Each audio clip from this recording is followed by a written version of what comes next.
우리 하나님의 말씀은 창세기 45장입니다.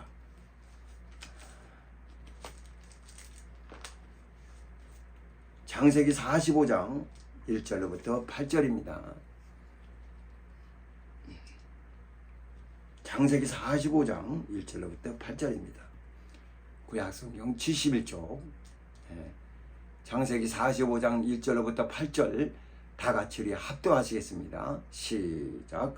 요셉이 시종하는 자들 앞에서 그 종을 억제하지 못하여 소리질러 모든 사람을 자기에게서 물러가라 하고 그 형제에게 자기를 알리니 때에 그와 함께한 자가 없었더라.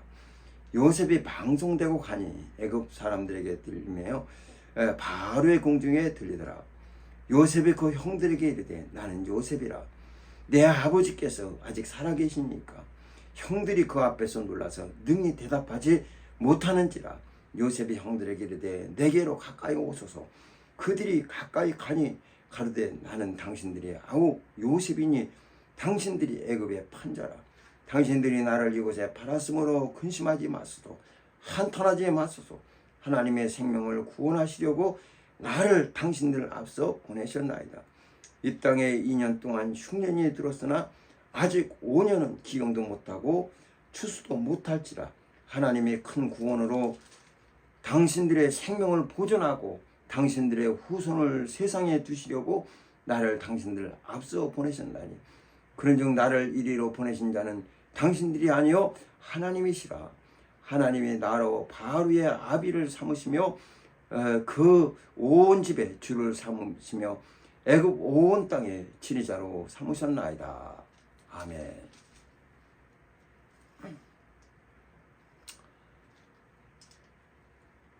하나님은 나를 인정해 주시는 유일하신 분이십니다. 우리 신자들의 강점이 뭐냐? 하나님의 인정을 받았다는 거예요. 우리가 뭐 잘하는 것이 있어서 또는 뭐 인정받을 만한 무슨 건덕지가 있어서 인정해 주신 것이 아니라 하나님이 보내신 예수 그리스도를 믿음으로써 우린 하나님의 인정을 받았습니다. 주님이 세상에 오셔서 공생애를 시작하실 때 요단강에 가서 침례를 받으셨어요. 그때 하늘에서 소리가 나기를 저는 내 사랑하는 자요 내 기뻐하는 자라. 또 변화산에서 변화돼서 모세와 엘리야를 더불어 주님이 얘기합니다. 그때 제자들이 깜짝 놀라서 베드로가 주여 여기 있는 것이 좋사오니 여기다 초막셋을 집시다. 초막이라니까 뭐 조그만 초막을 짓는다는 게 아니라 기념관을 얘기합니다. 기념관을 집시다. 기념관을 집시다. 그러니까 그 하늘에서 소리가 나기를 저는 내 사랑하는 자요 내 기뻐하는 자니 너희 저의 말을 들으라 또 말씀하십니다. 이렇게 이 세상은 예수 그리스도를 인정하지 않았지만은 하나님은 그를 인정하셨어요. 어디로 가든지 함께 계시고 그가 말할 것 행할 것을 다 제공해 주시면서 그의 삶 속에 함께 하셨습니다. 가장 힘들고 어려울 때도 예수께서는 제자들 만나서 나 힘들다 어렵다 이렇게 말씀하신 것이 아니라 내가 고민하여 죽게 되었으니 나는 기도하러 가야 되겠다. 그래 겟세마네 동산에 기도하러 가십니다. 가셔서 거기서 무릎을 꿇고 땅에 엎드려 이마를 땅에 대시면서 기도하시기를 아버지여 할만하시거든 이 자리 내게서 지나기를 원합니다. 그러나 내 원대로 하지 마시고 아버지 원하는 대로 하옵소서. 그리고 십자가를 지셨습니다. 세상 사람들은 아무도 그를 알아주지 않았어요. 평상시에 그렇게 주여 그럴 일이 없습니다. 어찌 주님이 죽겠습니까? 하면서 막 우리가 있는데 주님이 어찌 죽을 수 있습니까? 하며 카발라가 하던 제자들마저 다 도망가 버렸어요. 아무도 알아주는 자 없어요. 대제장들, 장로들, 서기관들, 바리새인들 아무도 알아주잖아요. 주님은 오직 하나님의 인정을 받으셨어요. 하나님이 기뻐하시는 일을 하셨고 하나님의 인정을 받으셨습니다. 그가 십자가에 달리셔서 돌아가셨을 때 해가 다 빛을 잃었어요. 깜깜했습니다. 사람들이 깜짝 놀랍니다. 그런 이적 앞에. 그때서야 비로소 압니다. 저가 하나님의 아들이었구나. 그때서 알게 되는 거예요. 하늘이 깜깜해지고 이제 밤이 찾아오니까 빛이 사라지니까 어둠이 오듯이 주님이 세상을 떠나시니까 해조차 빛을 다 잃어버렸어요. 사람들은 인정하지 않았지만 주님은 오직 하나님의 인정. 그래서 자기를 죽음에서 능히 구원하실 얘기, 심한 통곡과 눈물로써 간구와 소원을 하리었다고 히브리서 말씀하고 있습니다. 5장 7절에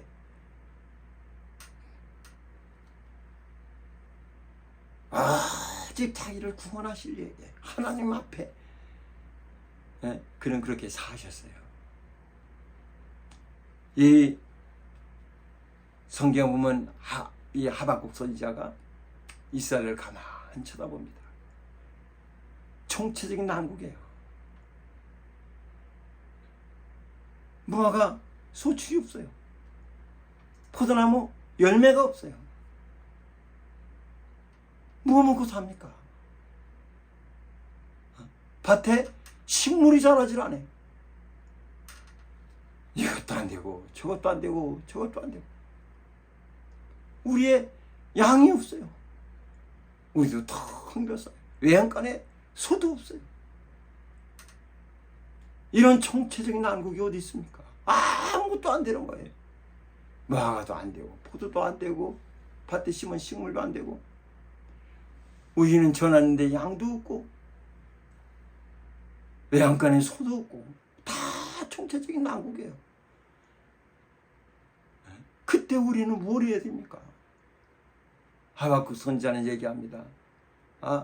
하박국 3장 17절에 나는 하나님을 인하여 기뻐할 것이다. 그런 상황인데도 하나님으로 인하여 기뻐할 것이다. 하나님으로 인하여 기뻐한다.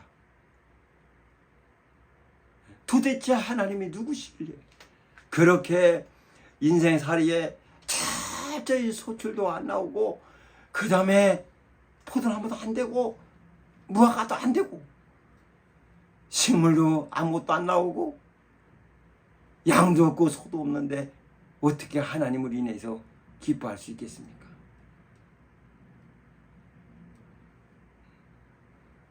사정은 굉장히 딱하죠. 세상에서는 이런 사람들 실패했다고 손가락질하고 이런 사람들 별볼 없이 취급할 겁니다. 더군다나 신앙인이 그러면은 다 그 사람에 대해서 뭐라고 할 거예요. 얼마나 뭐라고 하겠습니까? 주님도 십자가에 달렸을 때 사람들이 그렇게 소리치면서 온갖 수치와 저주를 다 퍼붓는데 말이에요. 근데 하박국 선지자는 그걸 본 게 아니에요. 하나님의 손길을 본 겁니다. 아무것도 없으니 이젠 하나님밖에 없구나. 그래서 나는 하나님을 인하여 즐거워하리로다. 기뻐한다. 이렇게 간증하고 있습니다. 세상엔 아무것도 없지만은 하나님을 보니까 기뻐하지 않을 수가 없다는 거예요. 즐겁지가 않을 수가 없다는 거예요. 찬송가에 보면 구주를 생각만 해도 내 마음이 좋거든. 생각만 해도 내 마음이 좋거든. 보석 생각만 해보세요. 그래도 얼마나 좋아요. 부자들이 그냥 금괴 같은 거 금고에다 넣어놓고 그 금고만 볼 때마다 얼마나 배불러요. 얼마나 기분이 좋아요. 하나님을 생각할 때마다 구주를 생각할 때마다 내 마음이 좋거늘. 이렇게 하나님을 사모하고 성경은 그렇게 하나님을 인정하기를 원하고 있지만은 하나님을 인정치 않고 하나님을 사모하지 않는다면 이런 기쁨을 할 수 있겠습니까? 요한일서 3장 1절에 뭐라 합니까? 보라, 아버지께서 어떠한 사랑을 우리에게 주사 우리를 하나님의 자녀라 일컬음을 얻게 하셨노. 우리가 그러하도다. 어떠한 사랑을 우리에게 주셔서 우리로 하여금 하나님의 자녀라 일컬음을 얻게 하셨노. 우리가 그러하도다. 하나님이 주신 사랑이 이렇게 하나님은 큰 결심하시고 우리에게 그 아들을 보내주셨는데 하나님은 가장 귀한 것을 내주셨는데 우리는 왜 나한텐 묻지나 주시지, 병이나 고쳐주시지, 내 문제나 해결해 주시지, 당장 나를 힘들게 하는 이런 요소들이나 다 끊어주시지, 예수가 뭡니까? 하고 이렇게 거절할 수 있는 것이 아니에요. 저가 나에게 귀한 것을 주셨으면 나도 그가 베푸신 귀한 것으로 받는 겁니다. 상대방이 선물해 주면 공의 선물 속에는 상대방의 마음이 있어요. 그래서 받는 사람이 자기 마음먹은 맞지 않는다고 하더라도 나 이거 싫은데 그렇게 할 수 있습니까? 그걸 골라주고 그걸 갖다가 생각한 자를 생각해서 받아들이는 거죠. 그것처럼 하나님께서 이렇게 우리에게 선물을 베푸셨으면 우리는 그 선물을 기쁘게 받는 거예요. 하나님이 주시는 거면 얼마나 좋은 것이겠어요. 그 사람들이 이 세상 살다 보면은 많은 병들 때문에 힘들어해요. 그런데 그 중에서 가장 근본이면서도 무섭고 이런 난치병에 속한 것이 뭐냐면 우울증입니다. 정신적으로 아주 굉장히 압박을 받고 우울증이 생겨요. 우울증이란 건 뭐냐면 그냥 세상에 나밖에 없는 거예요.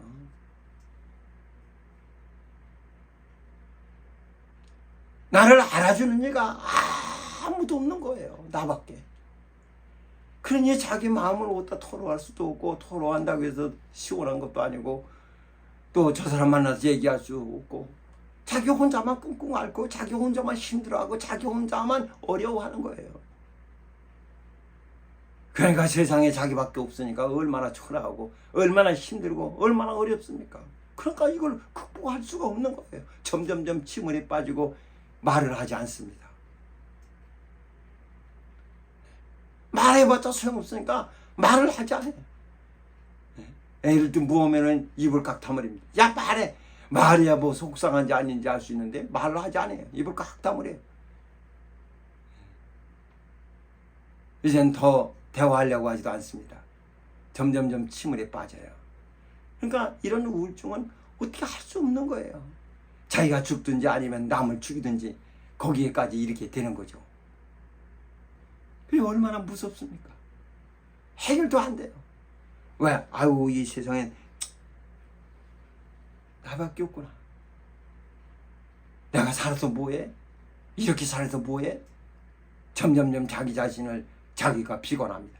남도 뭐라 그러고 자기도 뭐라 그러고 그러니 아무도 피할 곳이 없는 거예요. 이게 얼마나 무섭습니까? 해결할 수 있는 방법이 없어요. 남도 자기를 싫어하고 심지어 자기도 자기를 싫어해요. 그걸 자기가 인정해버리는 순간 침울에 빠지게 되는 겁니다. 계속 밖에서는 이 환경을 계속 조정해서 나려면 침울에 빠져라, 바로 우울증 걸려라, 어려움에 처해라, 계속 환경을 만들어줘요. 그럼 나는 점점점 그걸 내가 자꾸 인정합니다. 그렇지, 난 그런 자야. 아유, 난 쓸데없는 자야. 난 필요 없어. 되는 일도 없는데 뭐 해가면서 점점점 자기 스스로를 자꾸 올가매 놔요. 갈 데도 없어요. 피할 방법도 없어요. 점점점 자기를 자꾸 움츠러뜨려 놓습니다. 여기서 어떻게 해결할 수가 있겠습니까? 여기서 어떻게 은혜 입을 수 있겠습니까? 아유, 주변에 있는 자들에게 내가 필요 없는 존재. 존재 자체가 필요 없어요. 다 해악을 끼치는 것 같아요. 나로 말미암아 주변에 있는 사람들이 다 피해보는 것 같아요.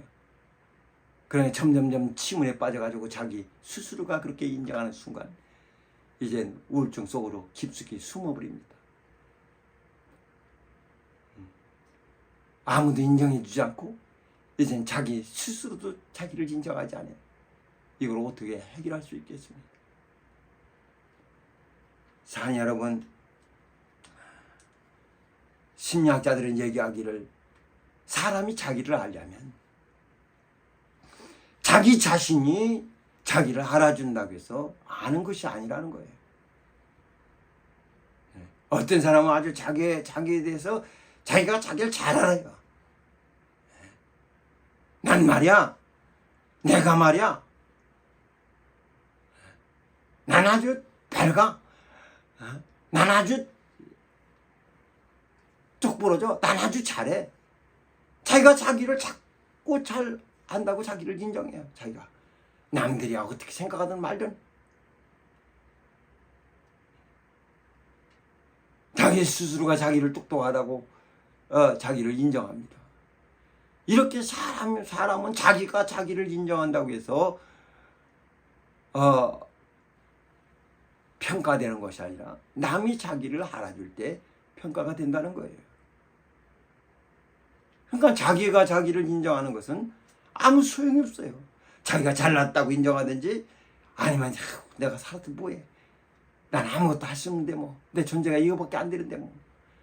그러니까 점점점 자기 스스로를 비관해서 자기를 그렇게 판단합니다. 그렇게 알든지 자기가 잘한다는 거 알든지 다 똑같은 거예요. 자기가 자기를 인정하는 것은 아무 짝에도 쓸모없는 거예요. 남이 인정해 줘야 된다는 거예요. 남이 나를 인정해야지 자기가 자기를 인정해서 무슨 소용이 있겠어요. 남이 나를 인정해 줘야 됩니다. 우리 신자들은요, 하나님의 인정을 받은 것이 얼마나 감사합니다. 이 세상에서 아무도 인정해 주지 않아도 하나님이 나를 인정해 주세요. 하나님이 나를 인정해 주시는 분이세요. 하나님의 인정을 받았어요.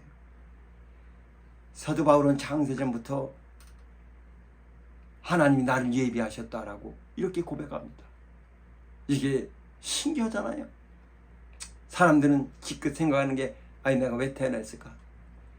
내가 왜 태어나서 이 세상에서 이렇게 고생하는가? 이렇게 생각하지만은 사도 바울은 그 믿음으로 보니까 창세전부터 하나님께서 자기를 인정해 주셨어요. 삶이 그냥 삶이 아닙니다. 여러분, 우리가 하나님 없는 삶을 살아갈 때는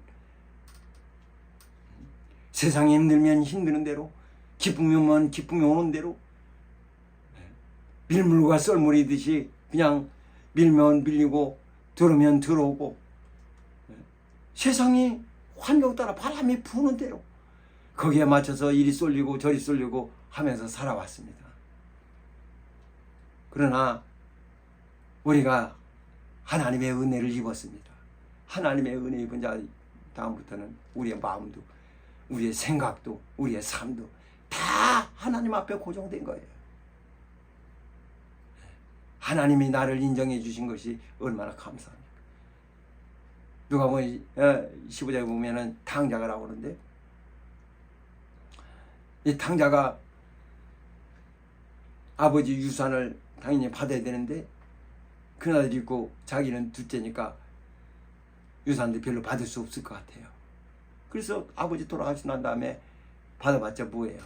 아버지, 내 유산을 주세요. 내 유산을 떼주세요.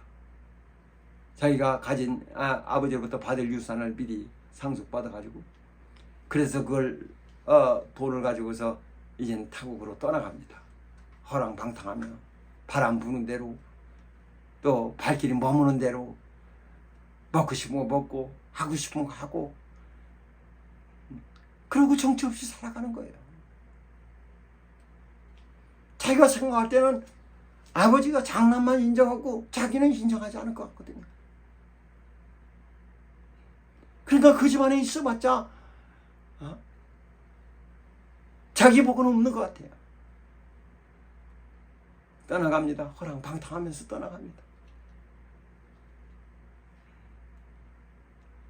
이젠 세월이 지나면서 갖고 있던 돈도 다 떨어져 버렸어요. 먹고 살아야 되지.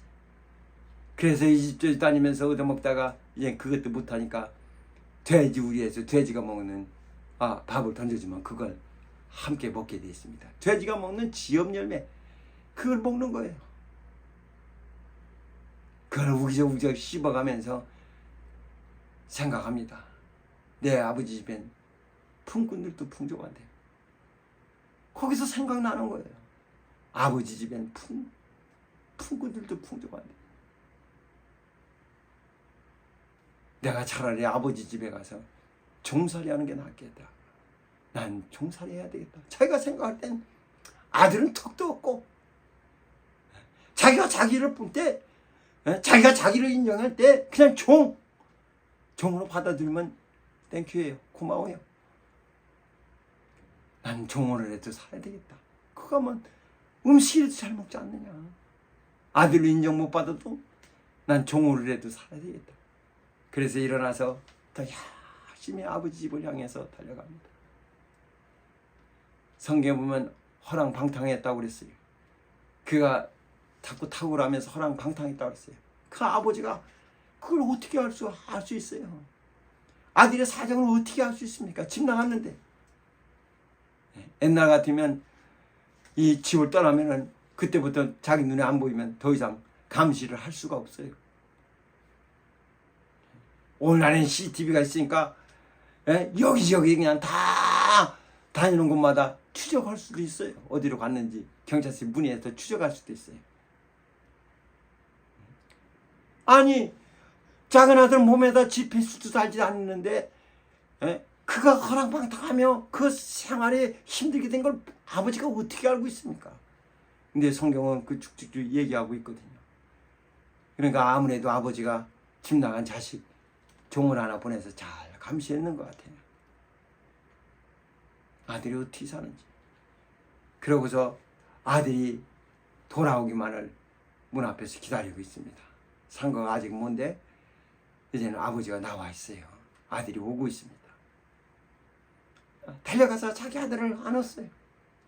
아들이 얘기합니다. 아버지, 내가 하늘과 아버지께 죄를 지었습니다.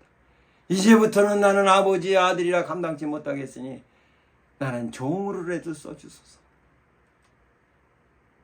그때 아버지가 얘기합니다. 야, 빨리 신을 신겨라. 종은 신을 신지 않거든요. 짐승과 같은 거예요. 빨리 신을 신기고 손에 가락지를 껴라. 아들은 자기 스스로가 자기가 인정되지 않았어요. 자기 스스로가 인정을 할 수가 없어요. 그런데 아버지는 그를 아들로 인정해 주지 않습니까? 이게 아들인 거예요. 아버지가 인정해 주지 않습니까? 자기가 자기를 인정해 주잖아요. 형이 이 아들을 인정해 줍니까? 동생으로 인정을 하지 않아요. 그런데 아버지는 기뻐하면서 그를 자기 아들로 인정해 줍니다. 아버지가 아들을 그렇게 인정해 주면 아들인 거예요. 하나님 아버지가 우리를 아들로 인정해 주면 아들인 거예요. 보라, 아버지께서 어떠한 사랑을 우리에게 주사 우리로 하나님의 아들이라 일컬음을 얻게 하셨는고. 그 은혜를 입은 사람들입니다. 사랑하는 여러분, 오늘 본문에 보면은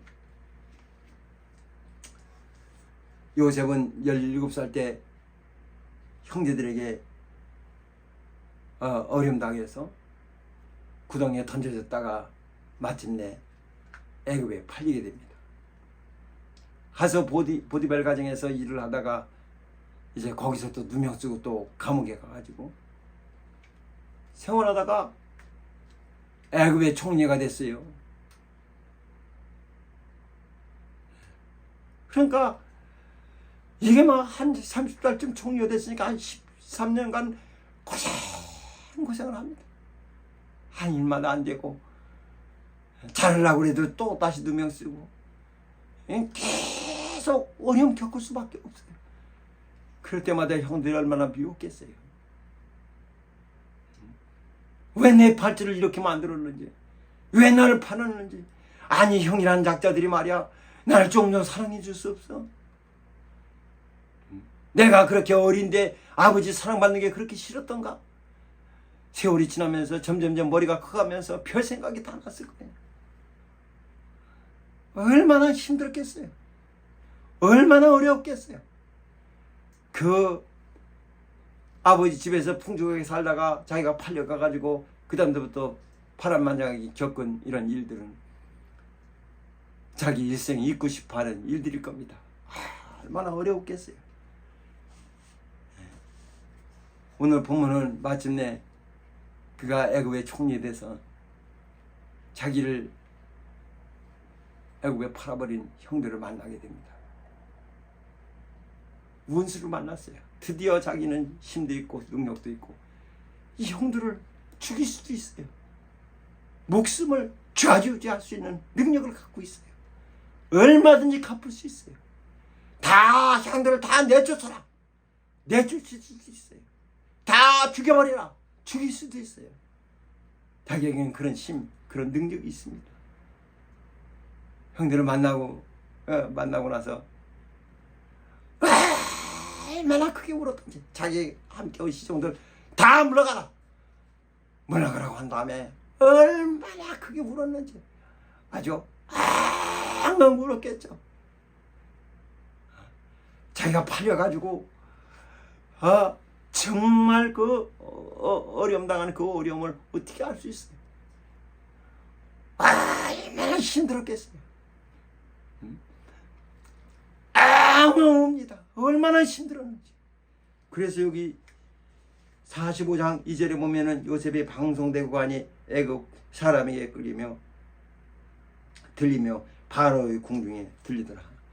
얼마나 소리 쳤는지 이 방송되고 가는 소리가 애굽 바로의 궁에까지 들릴 정도로 이런 그 손님들 오면은 손님들 갖다가 있는 데서 그 바로 궁까지 얼마나 멀겠어요. 그런데도 그냥 그 소리가 사람 짜랑 울게 얼마나 울었으면 방송되고 있다고 했어요. 얼마나 울었으면은 애굽 사람들에게도 다 들리고 바로 궁중에까지 이 소리가 들렸겠습니까? 자기 그동안 맺혔던 거, 자기 힘들었던 거, 자기 고생했던 거 이런 것들이 다 주마등처럼 스쳐 지나갔을 거예요. 깜깜합니다.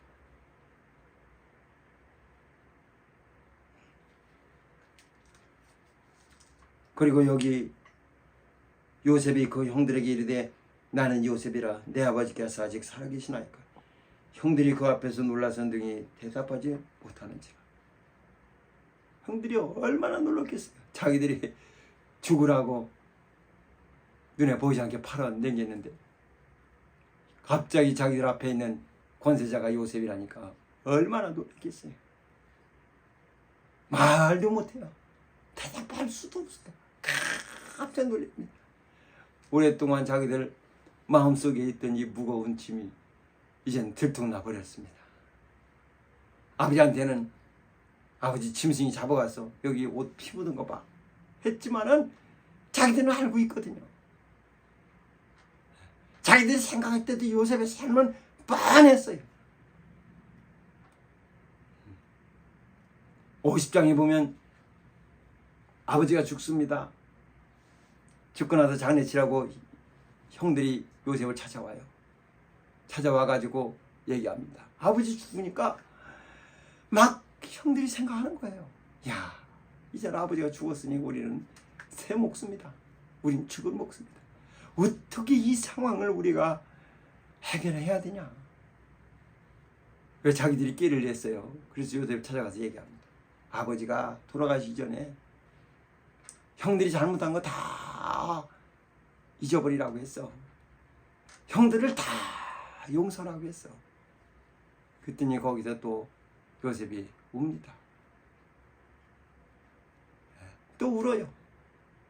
요셉이 울었더라 그랬습니다. 그리고 다음날 또 형들을 만나서 요셉이 얘기합니다. 이거 막 울고 있으니까 형들이 이제 슬그머니 빠져나갔나 보죠. 다음에 얘기합니다. 내가 어떻게 하나님을 대신하겠느냐. 당신들은 나에게 악을 행했지만 하나님은 악을 선으로 바꾸셔서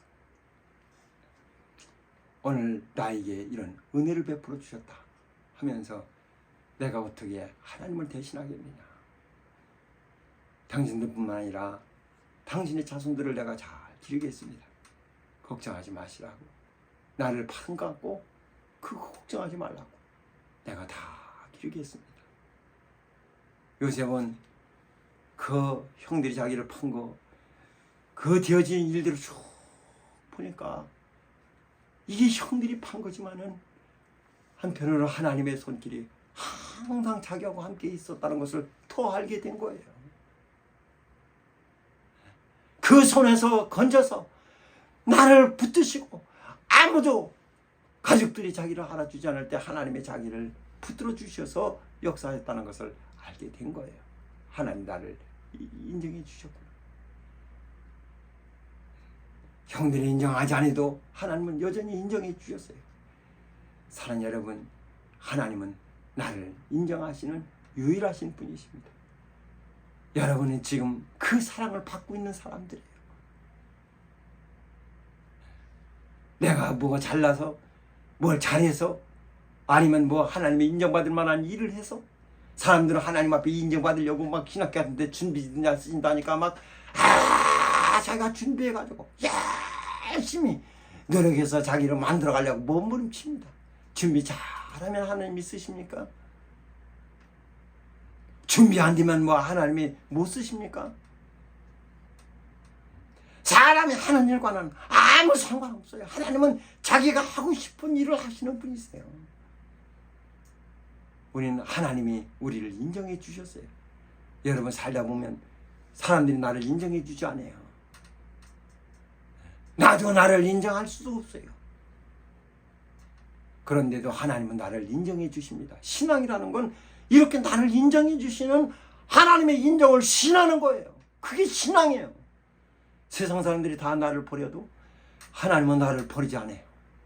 주님이 말씀하신 일을 나는 너희를 고아처럼 버리지 않겠다. 그래서 내가 아버지께 가면 성령을 구해서 너에게 성령을 보내줄 것이다. 고아처럼 버려두지 않으시겠다고 하셨어요. 벌저다 세상 끝날까지 항상 내가 함께 있으리라라고 말씀하셨습니다. 하나님의 인정받는 신앙, 하나님이 여러분들을 인정하셨어요. 하나님의 인정을 여러분도 인정하시고 하나님의 평가를 여러분도 인정하시고 그 사랑 안에서 승리하는 신앙인 되시기를 주의 이름으로 축원합니다. 스스로 자기 스스로를 침울에 빠지도록 좌절시키지 말고 남들이 자기를 인정해 주지 않는다고 해서 내가 생각해도 나는 별로야. 내가 생각해도 난 아무것도 아니야. 내가 생각해도 난 죽일 놈이야. 죽일 년이야. 스스로 그냥 자기를 그렇게 굴벼끄듯이 엮을 필요가 없어요. 나는 하나님이 인정해 준 자야. 나는 하나님이 인정해 주시는 자야. 항상 하나님의 인정을 받는다는 것을 잊지 마시고 하나님의 평가가 여러분의 받는 대우라는 것을 그걸 잊지 마시고 세상 살아가는 동안 항상 하나님께 여러분 마음을, 여러분 몸을, 여러분 전심을 하나님께 두시고 그를 의지하며 살아가는 신앙인 되시기를 주의 이름으로 축원합니다. 기도하십시다. 이 시간 우리 기도할 때 하나님은 여러분과 항상 함께 해주십니다.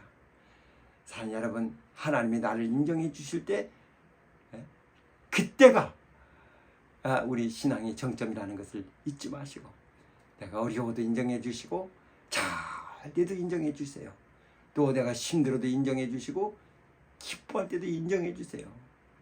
내가 절망할 때도 인정하시고 내가 아주 행복해할 때도 하나님은 인정해 주십니다. 항상 한결같이 하나님은 나를 인정해 주시는 거예요. 무화과나무 소출이 없어요. 포도나무 열매가 없어요. 밭엔 식물이 없어요. 감남 나무도 소출이 없어요. 열매가 없어요. 밭엔 식물이 없어요. 우리 애는 양이 없어요. 또 외양간에는 소가 없어요. 그래도 우리 신자들이 기뻐할 수 있는 이유는 하나님이 계시기 때문입니다. 다 없어도 하나님만이 계시기 때문에 우리 신자들은 능히 기뻐할 수 있는 환경이라는 것을 잊지 마시고, 여러분 세상 바라보면 아무것도 의지할 거 없지만 하나님 바라보면 하나님께서는 한량없는 은혜를 베풀어 주십니다. 주여, 나로 하여금 늘 하나님 바라보며 하나님의 인정을, 나를 인정하시는 그 인정을 인정하면서 살 수 있도록 내게 더 큰 은혜 베풀어 주시옵소서. 다 같이 말씀하여 기도하시겠습니다. 거룩하신 하나님 아버지,